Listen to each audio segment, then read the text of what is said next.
Hello, everyone. It's been a while.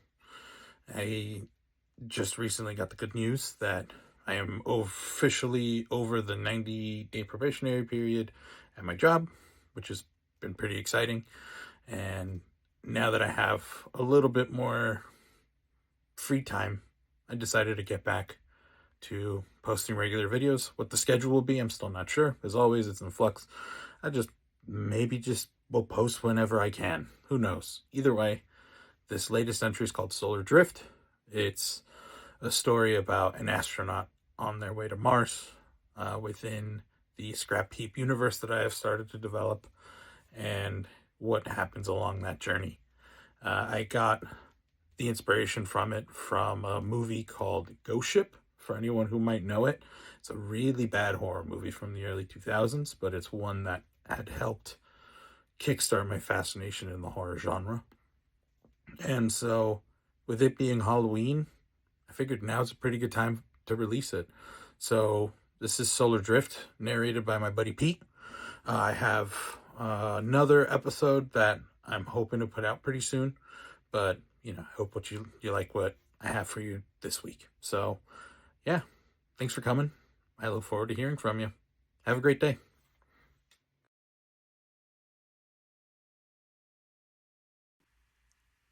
Solar Drift by Mario I. Rodriguez. We were almost to Mars when systems began failing. Collision with the planet was imminent if nothing was done. Not ready to say goodbye just yet, I refused to call my husband and instead got to work with my co-pilot AI, Frankie. He told me to get down to the engine bay to drain the noxious gas buildup, and I took off sprinting. I kept draining the room, but the gas kept rebuilding. Unsure of what was happening, I decided to suit up and take a look from the outside. Tethered to the ship, I made my way around to the exterior, arriving at the lower exhaust when I saw it. A fungus had enveloped over the exhaust from the exterior, blocking it. I tried tearing the fungus off with no luck. Hours passed and the exhaust was just as fuzzy as when I began. I went inside to ask Frankie what to do. Scanning through our video footage, he told me how we found ourselves in this hellish predicament. It appears that a dormant spore latched itself onto the ship during our journey. The heat and condensation from the exhaust likely drew it to us. We'll have to burn it away. But there's no oxygen out there. I can't spark the fusion lance without oxygen. You may have to scrape it off. I tried that. It's too thick and tough to cut through. If we do not clear the block, the ship will fill with carbon monoxide.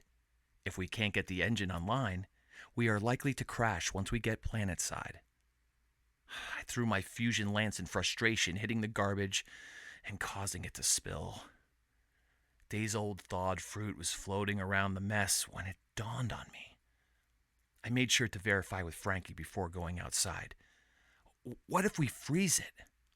I grabbed some vials of liquid nitrogen and a freezer blaster as I headed to the airlock. I asked Frankie to finally call my husband, but he told me he couldn't get through. Either the gas or mold affected our communications. I ignored it and focused on the mission at hand. We could worry about the comms once we were no longer drifting towards collision. Desperate to open the airlock, I tried scanning my thumb, but it wouldn't accept it. I then commanded the door to open, but my voice wouldn't register.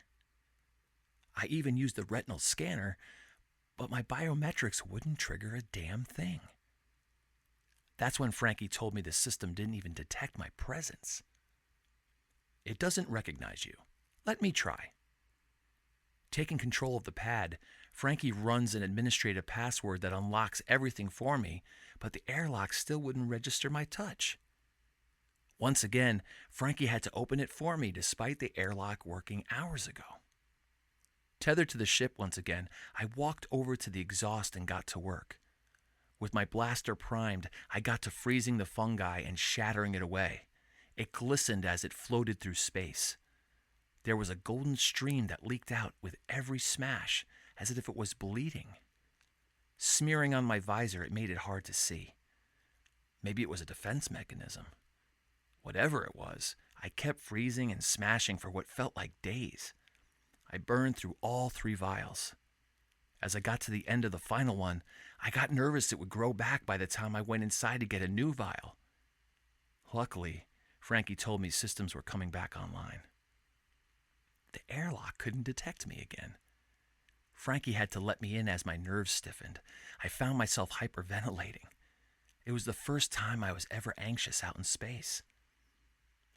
I remember my dad's lack of surprise when I finally told him I was going up. He said I was meant for it. I was drawn to the zero-grav yards in my youth. I took my first stroll through by myself at the ripe age of 5. I was always the youngest one there, and usually the most eager. Stepping inside felt like a fever dream. The lights were all off. Even the emergency lighting was out. I kept hearing cracking and sizzling when I saw it. Mold had grown and spread through every corridor of the ship. Did the nitrogen speed up its growth? I kept calling out to Frankie but got no answer. Approaching the flight console, I saw a missed message from my husband that came through while I was tending to our cosmic hitchhiker. Our adoption was approved. We were now fathers. Despite the good news, I couldn't celebrate. The ship was a sordid mess. Paneling along the corridors buckled under the weight of the mold. Aluminum had disintegrated where it came into contact with the space spores. Still calling out to Frankie, I made my way towards the back of the ship. My last chance was hopping on an escape pod, but something drew me into my room. That's when I saw the rope. My body was dangling from the rafters. Pants soiled, neck elongated, and skin pale. I was a goner, but yet I was still here. On my viz was a message from Frankie, pleading with me to answer him as he lost connection to my vitals. I tried to answer, reaching out to type a message, when I noticed the arm I reached out with had become translucent. I couldn't get a hold of the viz. It just slipped right through my fingers. I never saved myself. I gave up from the start. Now, I'll never see land again.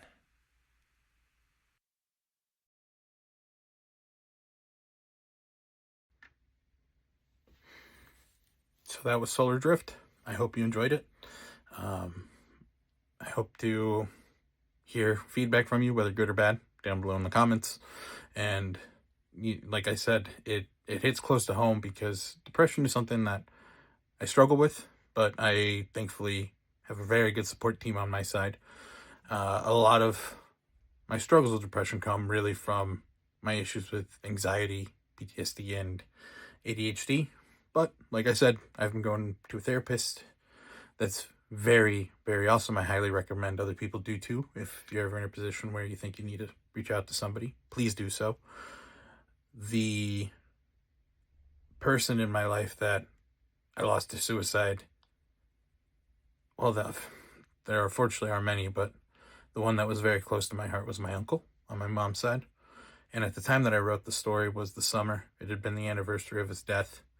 And it sort of helped me process what occurred.